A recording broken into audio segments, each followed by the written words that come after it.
مسلمان چوری بھی کرتا ہے، مسلمان زنا بھی کرتا ہے، مسلمان جھوٹ بھی بولتا ہے، مسلمان شراب بھی پیتا ہے، مسلمان گالی بھی دیتا ہے، مسلمان اپنے پڑوسی کو ستاتا بھی ہے. ہم کنورٹڈ مسلمان ہیں، اس میں کوئی دو رائے نہیں. مولانا صاحب، مردوں کے لیے 72 حوریں اور عورتوں کے لیے وہی والا شوہر جو یہاں پر ہے، یہ تو بڑی غلط بات ہے. عورتوں کو بھی تو کوئی چوائس دیجئے نا، عورتوں کے لیے بھی کوئی اٹریکشن رکھیے. کیا عورتوں کا دل نہیں ہے؟ یہ کیا بات ہوئی؟ اور وہاں پہ تو کچھ اور بتایا ہی نہیں کہ عورتوں کے لیے کیا ہے جنت میں.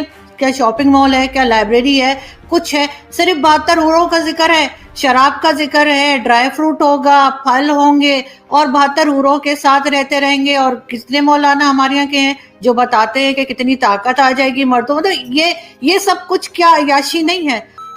بہت سی میڈیسنز ایسی ہیں جو یہودیوں نے بنائی ہیں، بہت سے سائنس کے کام ایسے ہیں جو یہودیوں نے کیے. اتنے قابلیت کاش مسلمانوں میں ہوتی تو بڑی اچھی بات تھی.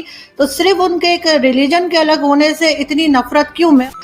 جب اسلام نہیں آیا تھا بر صغیر میں، یعنی ہندوستان، پاکستان، اس سارے علاقے میں، اس سے پہلے جتنے بھی لوگ تھے وہ سب ہندو تھے. کیا یہ بات صحیح ہے؟ آپ مانتے ہیں اس بات کو کہ اسلام آنے سے پہلے جتنے بھی لوگ یہاں پر ہیں، ہمارے آبا اجداد یا جو بھی، سب ہم آپ بتا رہے ہیں کہ جو بھی نان مسلمز ہوں گے نا وہ جنت میں جائیں گے، اور چاہے وہ جتنے مرضی اچھے انسان، اس سے کوئی فرق نہیں پڑتا، صرف مسلمان جائیں گے. تو جو درگاہیں ہیں، جو ہمارے یہاں کی جو ہوتے ہیں مزار ہوتے ہیں، اس پہ تو ہندو بھی بہت زیادہ جاتے ہیں. انڈیا میں تو اسپیشلی، پاکستان میں شاید اتنا نہ ہو رواج، کیونکہ ہم نے تو خیر مائنورٹی کو اتنا چھوڑا ہی نہیں ہے، تھوڑی سی رہ گئی ہے. لیکن یہ کہ انڈیا میں بہت زیادہ جاتے. تو آپ کے خیال سے اگر جو لوگ ہمارے ساتھ جنت میں داخل تک نہیں ہو سکتے، ان کے پیسے لینا، ان سے چادر لینا، ان سے سامان لینا، کیا یہ سب جائز ہے؟ بالکل ناجائز ہے. قبر پہ جانا، قبر پہ جا کر سجدہ کرنا، قبر پہ جا کر چھپا چڑھانا، قبر پہ جا کر ہاتھ اٹھا کر دعا مانگنا، یہ ساری چیزیں ناجائز ہیں، حرام ہیں. جو لوگ مسلمان کرتے ہیں وہ بھی غلط کر رہے ہیں، اور جو غیر مسلموں سے اس طرح کا پیسہ لے رہے ہیں ناجائز دین کے نام پر، وہ بھی غلط ہے. جنت جو ہے 72 حوروں والی بات نہیں بتائی کہ وہ 72 حوروں کا جو بتایا گیا ہے مردوں کے لیے وہ کیا ہے؟ کیا وہ عیاشی نہیں ہے وہاں پہ؟ اور تو کچھ نہیں بتایا کہ نہ شاپنگ مال ہے، نہ لائبریری ہے. عورتوں کے لیے کیا ہے؟ فار ایگزامپل، میں بہت اچھے کام کرتی ہوں، سارے اسلام کے رول فالو کرتی ہوں، میں جنت میں جاؤں گی، مجھے وہاں کیا ملے گا؟ آپ جنت میں ان 72 حوروں کی سردار ہوں گی، اور جو شوہر آپ کی زندگی میں تھے وہی شوہر آپ کے وہاں بھی رہیں گے. اگر آپ کے شوہر بھی اچھے کام کرتے ہوں گے، اگر دونوں آدمی جنت میں جائیں گے تو ظاہر بات ہے آپ ان حوروں کی سردار رہیں گی. اور دیکھیے وہ عیاشی نہیں ہے. ایک چیز میں آپ کو بتا دوں، یہ پھر وہی بات آتی ہے جیسے میں نے جواب دیا کہ یہ دنیا کے اندر ان اچھے اعمال کی جزا ہے، ان اچھے اعمال کا سب. وہاں عیاشی کا تصور بھی نہیں کر سکتا آدمی. دیکھیے وہاں جو ہے شہوت جیسے دنیا میں آدمی پوری کرتا ہے، وہاں شہوت کا وہ طریقہ نہیں ہوگا. نہ وہاں کوئی ناپاکی ہے، نہ وہاں کوئی اس طرح کی کوئی چیزیں ہے، نہ وہاں آدمی کا من اس طرف جائے گا. وہاں تو جنتی صرف ایک چیز کو سوچے گا کہ اللہ کا دیدار مجھے کب ہوگا، اللہ کا دیدار نہیں مجھے کب ہوگا. مولانا صاحب، مردوں کے لیے 72 حوریں اور عورتوں کے لیے وہی والا شوہر جو یہاں پر ہے، یہ تو بڑی غلط بات ہے. عورتوں کو بھی تو کوئی چوائس دیجئے نا، عورتوں کے لیے بھی کوئی اٹریکشن رکھیے. کیا عورتوں کا دل نہیں ہے؟ یہ کیا بات ہوئی؟ عورتوں کے لیے وہی شوہر، اگر شوہر کے ساتھ نہ بنتی ہو، بے شک بہت نیک ہو، لیکن اس دنیا میں شوہر نہ پسند ہو، کسی طریقے سے اس کے ساتھ جو ہے گزارا کر لیا، وہاں جا کے پھر وہی گلے پڑ جائے گا. یہ تو عجیب سی بات ہے. اور آپ لوگ 72 حوریں لے کے گھومیں گے، اور ہمارے یہاں تو مولوی بہت کہانیاں بتاتے ہیں 72 حوروں کی کہ کس طرح کی ہوں گی، ایسی حسین ہوں گی، ایسی ہوں گی. تو مطلب یہ تو بڑی ناانصافی ہے. دیکھیے یہ سوال مجھ سے نہیں بنتا، یہ سوال مجھ سے نہیں بنتا. یہ سوال آپ اللہ سے کیجئے جس نے جنت میں مسلمان کے لیے یہ چیزیں رکھی ہیں. یہ سوال اللہ سے بنتا ہے، کیونکہ نعوذ باللہ میں تو دین کا خالق نہیں ہوں. میں تو قرآن، اللہ نعوذ باللہ میں نے قرآن نازل نہیں کیا. قرآن اللہ کی کتاب ہے، اللہ کا کلام ہے، اللہ نے یہ چیزیں قرآن میں بتائی. تو اب یہ سوال تو مجھ سے نہیں بنتا کہ صاحب جنت میں میرے لیے کیوں ایسی چیز نہیں ہے. مولانا صاحب، جو جنت کا نقشہ کھینچا گیا ہے ہمارے ہاں کہ وہاں پہ شراب ملے گی، 72 حوریں ملیں گی، وہ بھی تو ایک عیاشی کا ہی اڈا ہمیں لگے گا یا نہیں؟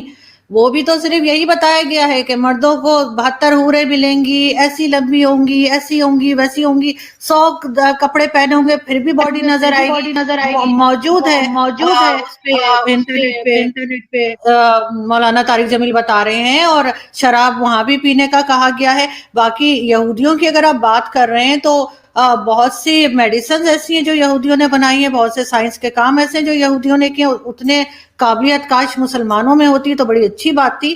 تو صرف ان کے ایک ریلیجن کے الگ ہونے سے اتنی نفرت کیوں؟ میں اور آپ جس پہ بات کر رہے ہیں یہ بھی یہودیوں کا ہی بنایا ہوا ہے. تو یہودیوں کی ہم میڈیسن کھا سکتے ہیں، ان کی سائنس کی ہر چیز ہم استعمال کر سکتے ہیں، موبائل یوز کر سکتے ہیں، لیکن یہودیوں کو ہم کیوں برا بھلا کہتے ہیں؟ اور وہی جو جنت کی میں نے بات کی، تو وہاں پہ تو کچھ اور بتایا ہی نہیں کہ عورتوں کے لیے کیا ہے جنت میں.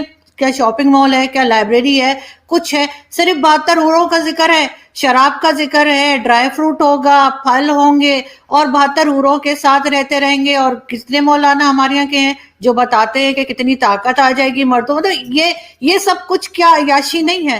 اور اگر وہ جو ہے سعودی عرب کا کراؤن پرنس اگر اس چیز کو لے کر آ رہے ماڈرن طریقے سے آگے بڑھ رہے ہیں جہاں پہ ساری دنیا کا مقابلہ کر سکیں سائنس میں، ٹیکنالوجی میں، ایجوکیشن میں، تو وہ آپ کہہ رہے ہیں کہ غلط ہے؟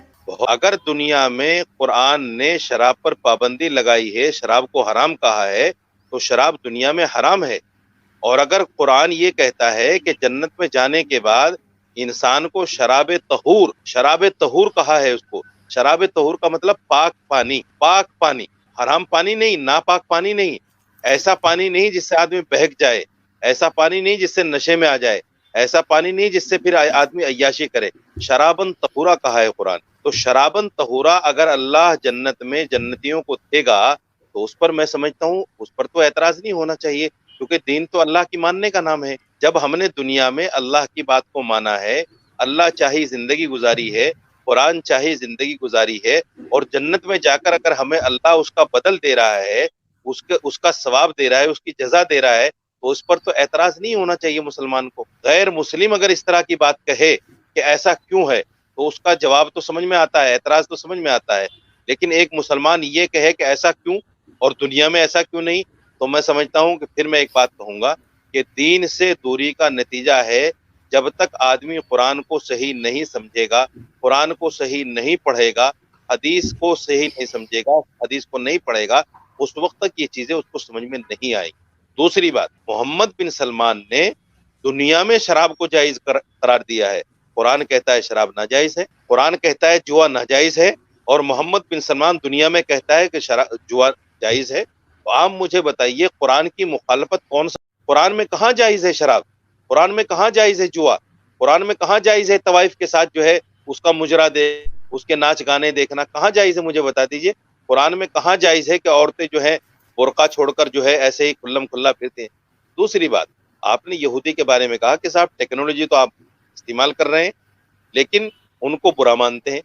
میں یہودی کو بحیثیت ریلیجس برا نہیں مانتا، میں یہودی کو اس لیے برا مانتا ہوں چونکہ ان کی جتنی پالیسیز ہیں وہ سب اسلام اور مسلمان کے خلاف. سپوز کیجیے میں ایک بہت بڑی بات آپ سے کہنے جا رہا ہوں آپ کے چینل پہ. آپ نے 9/11 کا نام سنا ہوگا، بڑا مشہور واقعہ ہے. 9/11 یہودیوں کی دین تھی اسلام اور مسلمان کو بدنام کرنے کی. 9/11 کو سچا واقعہ نہیں ہے. کیونکہ کہ آپ کے خیال سے بہت سے دوست ہمارے ہندوستانی دوست ہمیں کہتے ہیں کہ جی جب اسلام نہیں آیا تھا بر صغیر میں، یعنی ہندوستان پاکستان اس سارے علاقے میں، اس سے پہلے جتنے بھی لوگ تھے وہ سب ہندو تھے. کیا یہ بات صحیح ہے؟ آپ مانتے ہیں اس بات کو کہ اسلام آنے سے پہلے جتنے بھی لوگ یہاں پر ہیں ہمارے آباء و اجداد یا جو بھی، سب ہندو تھے؟ نہیں، دیکھیے ہم کنورٹڈ مسلمان ہیں، اس میں کوئی دو رائے نہیں. ہم جو ہے ہندوستان پاکستان کے جو لوگ ہیں وہ کنورٹڈ مسلمان ہیں. یہاں جو لوگ عرب لوگ آئے تھے جنہوں نے ہندوستان پاکستان متحدہ ہندوستان کو فتح کیا تھا، وہ لوگ آئے اور واپس چلے گئے. انہوں نے یہاں آبادی تو کی نہیں، لیکن ان کی وجہ سے جو لوگ مسلمان ہوئے وہ ہم کنورٹڈ مسلمان. ہم یہ نہیں کہہ سکتے کہ ہمارے آباء و اجداد یا ہمارا شجرہ جو ہے نبی پاک صلی اللہ علیہ وسلم سے ملتا ہے یا کسی صحابی سے ملتا ہے. اگر کچھ لوگوں کے پاس شجرے ہیں تو وہ اوتھینٹک بھی ہو سکتے ہیں، غیر اوتھینٹک بھی ہو سکتے ہیں، لیکن اس میں کوئی دو رائے نہیں ہے کہ ہندوستان پاکستان کے جو مسلمان ہیں وہ کنورٹڈ مسلمان ہیں. مگر اس کا مطلب یہ بھی نہیں ہے کہ جو کنورٹڈ مسلمان ہیں وہ پکے مسلمان نہیں. مسلمان جب آدمی ایمان لے آیا اللہ پر، قرآن پر، اس کے رسولوں پر، فرشتوں پر، یوم آخرت پر، پھر وہ پکا مسلمان ہے. ان کے والد چاہے جو بھی تھے، جیسے صحابہ کرام جب نبی پاک صلی اللہ علیہ وسلم کے زمانے میں جب صحابہ کرام ایمان لائے تو ان کے والدین غیر مسلم تھے، لیکن صحابہ کرام مسلمان تھے، ایمان والے تھے. تو یہ تو نہیں کہا جا سکتا کہ اگر ماں باپ غیر مسلم ہے تو پھر اولاد مسلمان نہیں ہو سکتی. تو ہم بھی مگر وہ اسلام تو تلوار کے زور پر آیا تھا نا، کسی کی بھی گردن پہ تلوار رکھ دیں گے تو وہ اپنے آپ ہی کلمہ پڑھ دے گا. یہ آپ کی سوچ ہے. اسلام اگر تلوار کی زور سے پھیلتا تو 800 سال مسلمانوں نے حکومت کی ہے، ہندو تو ایک بھی نہیں بچتا، سارے ہندو ختم ہو گئے ہوتے. 800 سال کا زمانہ معمولی زمانہ نہیں ہوتا محترمہ. اگر تلوار کے زور سے چوری بھی کرتا ہے، مسلمان زنا بھی کرتا ہے، مسلمان جھوٹ بھی بولتا ہے، مسلمان شراب بھی پیتا ہے، مسلمان گالی بھی دیتا ہے، مسلمان اپنے پڑوسی کو ستاتا بھی ہے، مسلمان اپنے بھائی کا مال بھی کھاتا ہے، آج پھر انہی مسلمانوں کا ایگزامپل دے کر اسلام کو لوگ برا کہتے ہیں. آپ یہ بتائیے، میں آپ سے ایک سوال کر رہا ہوں، حالانکہ میں چونکہ آپ کا پینلسٹ، کپڑے کے وہ پہنے ہوئے آرائش اور جمال کے ساتھ وہ گاؤ تکیہ لگائے ہوئے تمہارے انتظار میں بیٹھی ہوگی، ان کپڑوں میں حسین اور اتنی خوبصورت ہوں گی، اس کے گودے تک تمہیں نظر آئیں گے. اب آپ کہیں گے کپڑوں کے بیچ سے گود کہاں سو رہے ہو؟ یہ جو حسین اور خوبصورت حوریں ملیں گی کیا صرف چومنے اور بغلوں میں بٹھانے کے لیے ملیں گی؟ نہیں، آپ ان سے ہم بستری بھی کریں گے، مزے لیں گے، یہاں سے کہیں زیادہ لذت وہاں حاصل ہوگی. اور یہاں تو ہو سکتا ہے منٹوں میں آپ فارغ ہو جاتے ہوں. اللہ کے نبی صلی اللہ علیہ وسلم کی حدیث آتی ہے، اللہ کے رسول صلی اللہ علیہ وسلم فرماتے ہیں ایک ایک مرد کو 100 مردوں کی قوت عطا کی جائے گی. خوش ہو جاؤ، اللہ ہم سب کو جنت میں. یہ جنت میں مرد کو حوریں تو زیادہ ملیں گی، عورتوں کو شوہر ایک ہی ملے گا جنت میں بھی. اب اس پہ بعض خواتین کہتے ہیں مردوں کے اتنے مزے، عورت کو ایک شوہر. تو بھائی جنت کیونکہ مزے اور عزت کی جگہ ہے نا، تو عورت کی عزت ایک شوہر میں ہی ہے. زیادہ ہوتے تو یہ ذلت ہوتی، تو یہ جنت نہیں، یہ تو جہنم بن جاتی اس کے لیے. اور مرد کے لیے فخر کیا ہے کہ اس کے ماتحت بولو بھائی زیادہ ہوں، تو جنت میں 70 حوریں دی جائیں گی، فخر کرے گا، جہنمیوں کو کہے گا ٹھیک ہے نا کہ دیکھو تم زنا کیا کرتے تھے، ہم نے حلال پر اکتفا کیا، نظر کی حفاظت کی، نماز کی پابندی کی، آج دیکھو کتنی بڑی تعداد اللہ نے بیویوں کی، سب ہماری ہیں، ساری اپنی ہیں. وہ فخر ہے. اور عورت اس پہ فخر نہیں کرے گی کسی جہنمی خاتون سے کہ دیکھو تم برائی سے بچتی نہیں تھی اور برائیاں کرتی تھی تو تمہیں تو کچھ بھی نہیں ملا اور ہمیں 15 شوہر ملے ہیں. آپ